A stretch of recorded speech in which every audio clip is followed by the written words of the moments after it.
Welcome to Yin Yoga Lifestyle. I am your host, Colette Darville.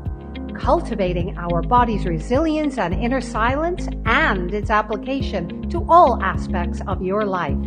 Let's become enlightened and enjoy the power of intuitiveness and creativity.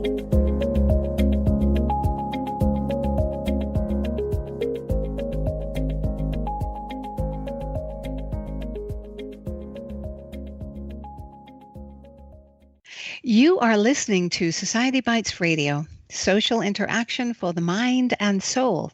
Hello, and thank you for joining us today. I am your host, Colette Darville, and this is Yin Yoga Lifestyle. So now let us take a deep meditative breath. Inhale, so. Exhale, hum. Dr. JAN FAUST received her bachelor's degree from the University of Florida, subsequently earning her PhD in clinical psychology from the University of Georgia.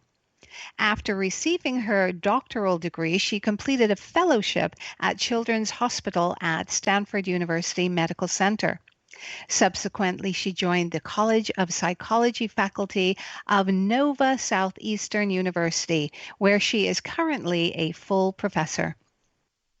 Dr. Faust has obtained research and foundation grants and has published her scholarly products in peer-reviewed journals and book chapters in the area of child, adolescent, family, and forensic psychology.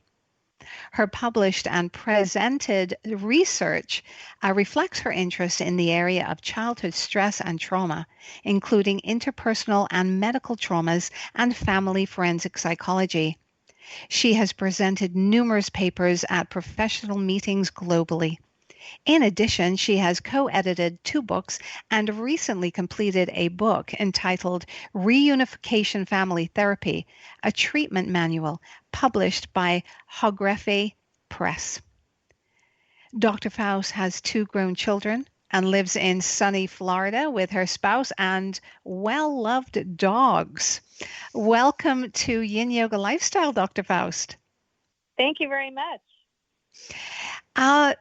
Dr. Faust, did your career, how did it evolve and what motivated you to become a doctor of psychology?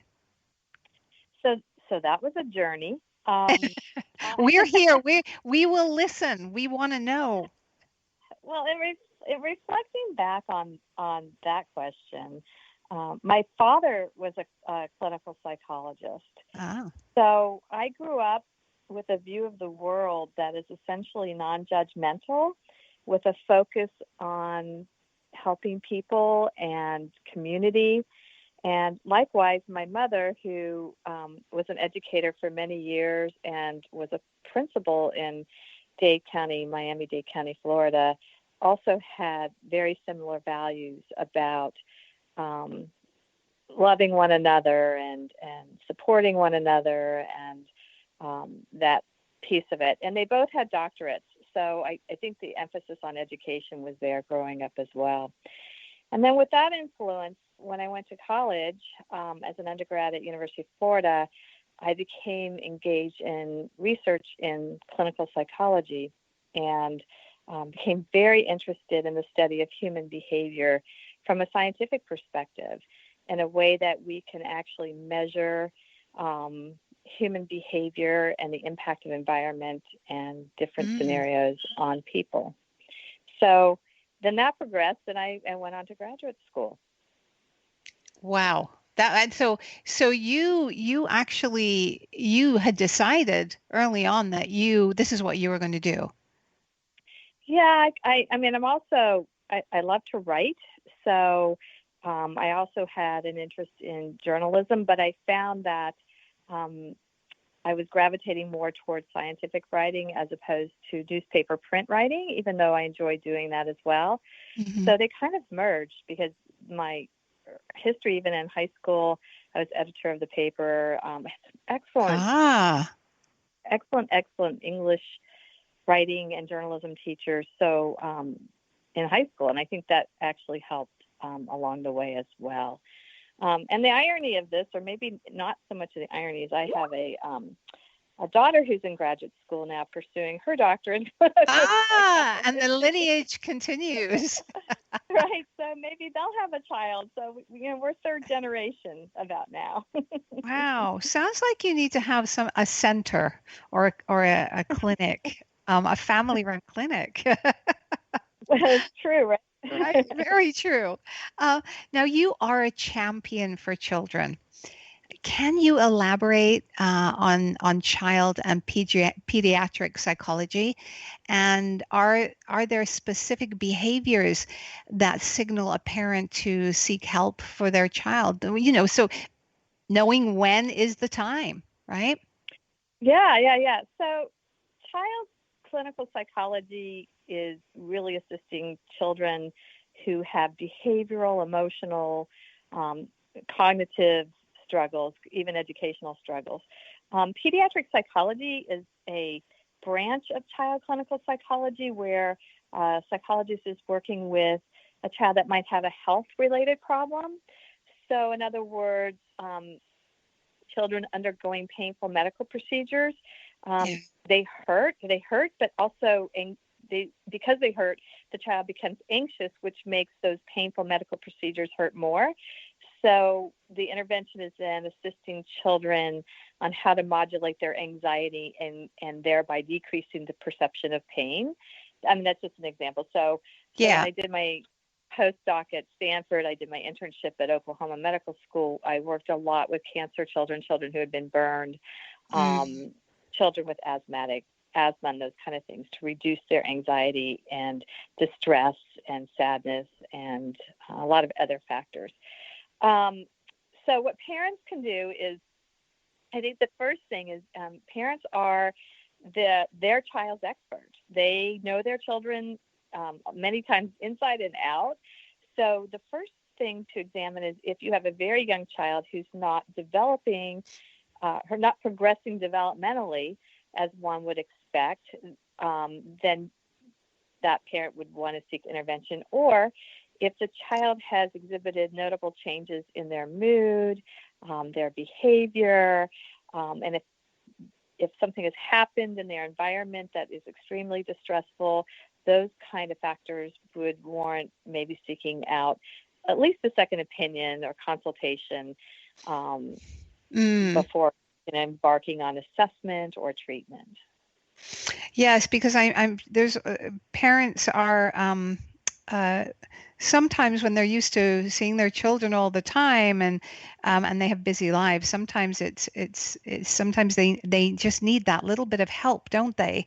Just to sort of get them through a rough spot with their child with the behavioral issues, right? Yeah. Right? I think so, absolutely. And if not, it's often nice just to get confirmation that you're on the right track, as a parent. Right, right. I know it's such an old adage term, but they don't come with instruction manuals, and every child is different. So yeah. And can you tell us about your book called Reunification Family Therapy? I found that title fascinating. Thank you. So it's a treatment manual for practitioners, but it's written anyone can read it if they want. It's written very hands-on. It presents the science about how to reunify a parent or parents with a child when there's been a breach in that relationship. So whether or not the child has not seen a mother or a father due to contentious divorce, or they've not seen a mother or father due to the parent being deployed overseas in the military. We've even done cases where a parent has never met a child, like it was a one-night stand, and right. 10 years down the road, the fathers found out that they have this child, and so there's this movement forward to want to establish a relationship with that child.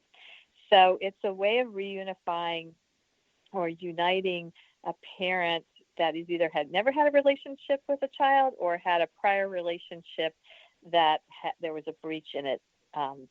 There was a separation in that in that child-parent relationship. How common is that? That's a really good question. So it's common enough to write a book about. Yes.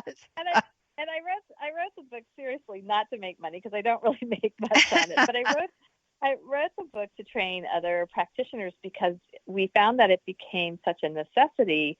The majority of the cases that are referred are in very contentious divorces where the parents don't get along, and one parent may be withholding the child for good cause, or that parent may be withholding the child not for good cause from the other parent.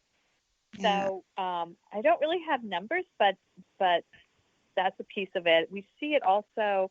We're seeing more of these kind of cases too, where a parent has been incarcerated in prison, and they've got to somehow reestablish the relationship, or hospitalized for substance use. So they're away from the child and they have to reestablish that relationship, or the military. And we're actually doing more adult reunification therapy where adult children and their parents have had a break in their relationship and they want to reunify. So it can hit different domains. Wow, that's and that's another book, I think. Really? Maybe so. I think adults are more complicated than children sometimes. I think so. You know what else you see is that they start out in some cases they have a family business together. Right. So you have the layer of the initial family dynamics from before getting played out in the workplace, and then you can get some conflict in the workplace and at home. So it's interesting. If parents are navigating through separation or divorce, can you suggest some things they might consider implementing in the best interests of their children? So that's a really good question. It's so fascinating to me because it doesn't matter what the literature is you're reading in terms of the research on the impact of stressful life events on children, whether it's cancer, whether it's losing someone through divorce, whether it's divorce conflict, whether it's hurricane trauma, whether it is fires, those fires in California. When you look at the research, when you look at all that research conducted, these researchers tend to add a measure of family adjustment, and usually it's like the level of family conflict. And I've sat on research panels before where we presented from child abuse to these fires to hurricanes, and it didn't matter what the topic area was, but the one thing in common with all these different populations in terms of a child's adjustment was the level of family conflict. So we know then if you look at the divorce literature, the one variable that really determines whether or not children are going to adjust and make it through in a healthy way through their parents' divorce and after, because conflict continues, is if the parents can resolve their differences and not engage in conflict in front of their children, and if they have acrimonious feelings, to work it out with each other in therapy. And at the very least, hide their disagreements, hide the conflict, don't share adult information with the children, because all they want, they really love both their parents, and they're coming typically, and they're part of both those parents. And so when a parent disparages the other parent, it hurts them as if it was an attack on them in many ways. And they just want their parents to be friends. That's what their headset is at. Right. Yeah. Yeah. And it's so simple, isn't it? Yeah, it is simple, but I get it. I know divorce is hard and people are breaking up, or even dissolution if they never got married and they lived together or they just had a child together. Breaking up is hard, and people have feelings about it, but to shield a child or children from that is probably the biggest thing they can do to really help their children make it through it. Yeah. And there's lots of people out there who are considering pursuing a career in psychology. And I know your family makes up quite a good section of that. Are there some specific questions someone needs to ask themselves before they sort of go in and really do it?